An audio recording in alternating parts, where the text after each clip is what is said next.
ভাতা তার মানে আপনারা নিতে প্রস্তুত যদি মুখ্যমন্ত্রী দেন? না, সেটা নিতে, দেখুন এটা তো ঘোষণা করেছেন মাননীয় মুখ্যমন্ত্রী, কেন নেবো না আমরা?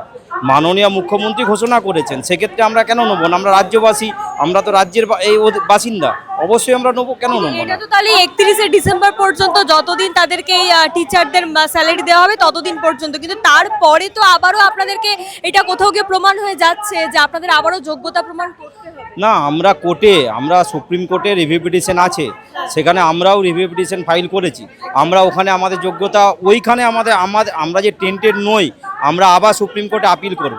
তার জন্য আমরা মাননীয় মুখ্যমন্ত্রীর কাছে বলতে চাইছি যে এসএসসি স্কুল সার্ভিস কমিশন, ওনার কাছে যে চেয়ারম্যান, ওনার কাছে যে সার্ভারে যে নম্বরটা আছে, এসএসসির যে নম্বরটা, প্রাপ্ত নম্বর, আমাদের যে স্কোরটা, সেই স্কোরটা যাতে অবিলম্বে সুপ্রিম কোর্টে জমা দেয়, কারণ ওটাই অরিজিনাল স্কোর। ওইটা থেকে আমরা গ্রুপ সি গ্রুপ ডি